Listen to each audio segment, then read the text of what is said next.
All right. Here we go. Harry Potter and the Chamber of Secrets. So when we last left off in chapter 11 with the dueling club, Harry was found in the hallway with Justin Finch Fletchley and Nearly Headless Nick. They've both been petrified.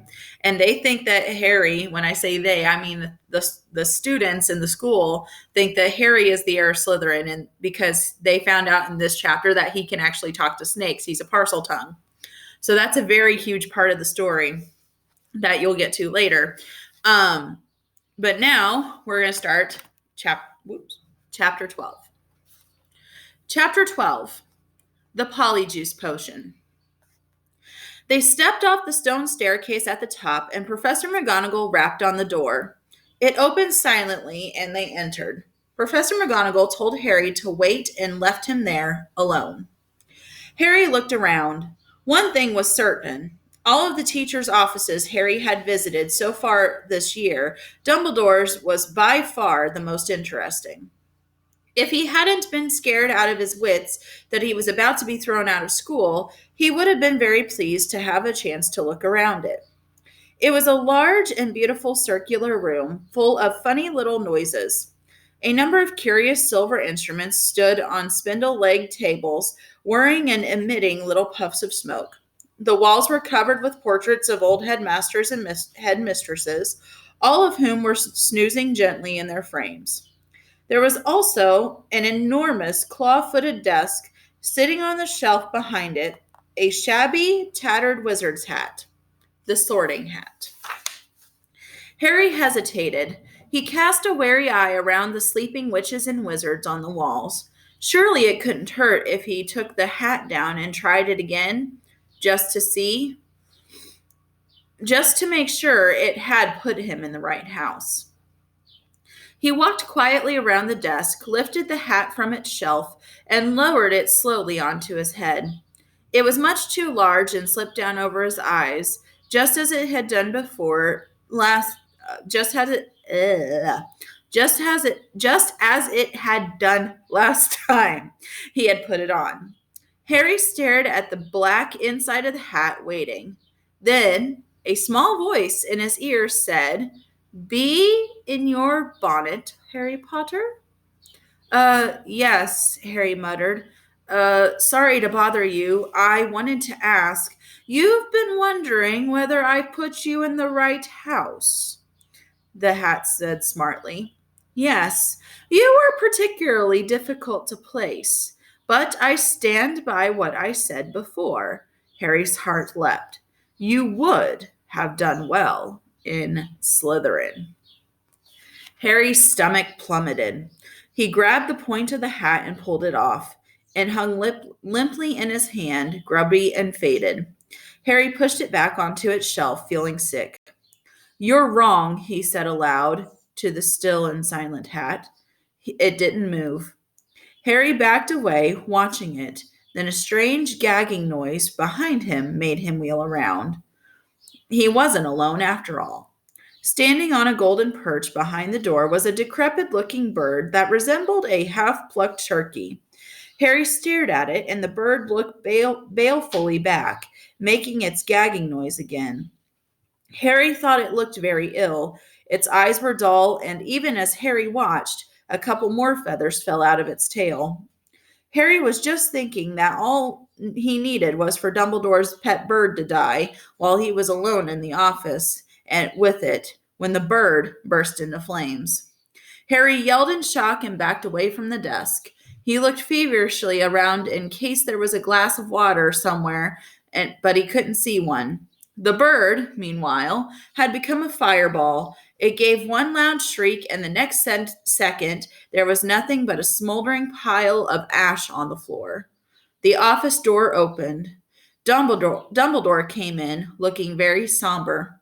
"Professor," Harry gasped, "your bird. I couldn't do anything. He just caught fire." To Harry's astonishment, Dumbledore smiled. "About time, too," he said.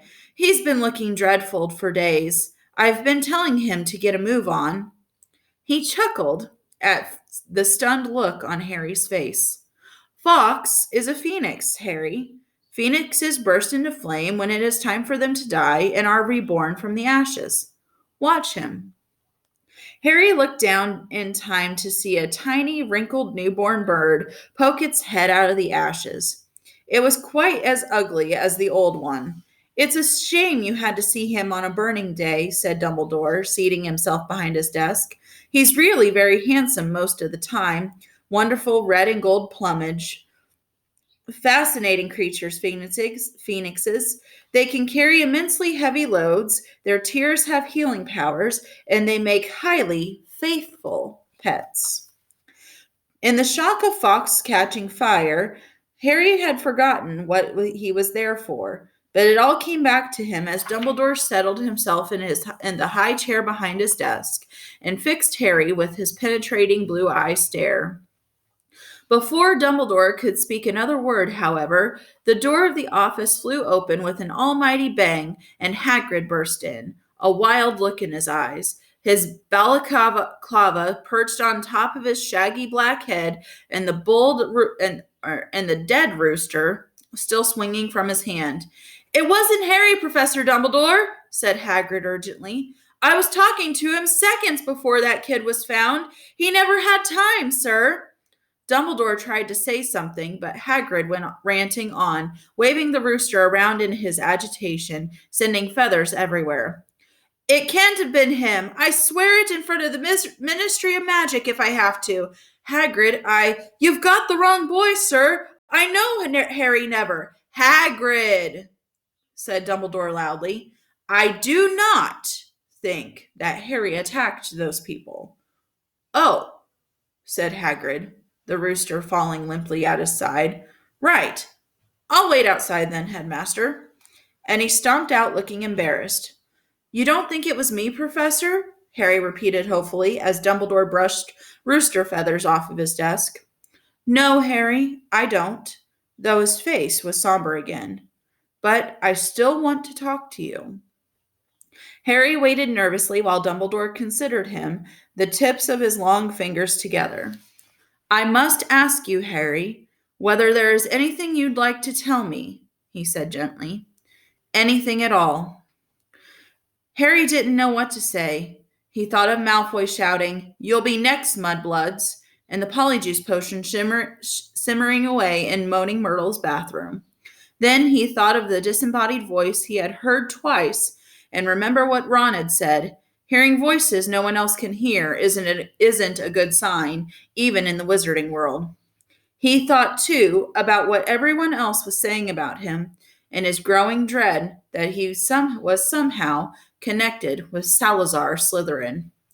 No, no," said Harry. "There isn't anything, Professor." The double attack on Justin and Nearly Headless Nick turned into what had hitherto had been nervousness into real panic. Curiously, it was Nearly Headless Nick's fate that seemed to worry people most. What could possibly do that to a ghost? People asked each other. What terrible power could harm someone who was already dead?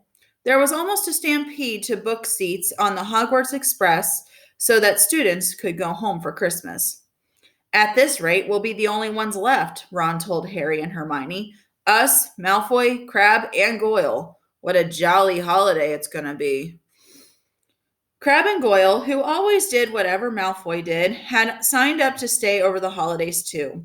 But Harry was glad that most people were leaving. He was tired of having people skirting around him in the corridors, as though he were about to sprout fangs or spit poison, tired of all the muttering, pointing, and hissing as he passed. Fred and George, however, found this all very funny.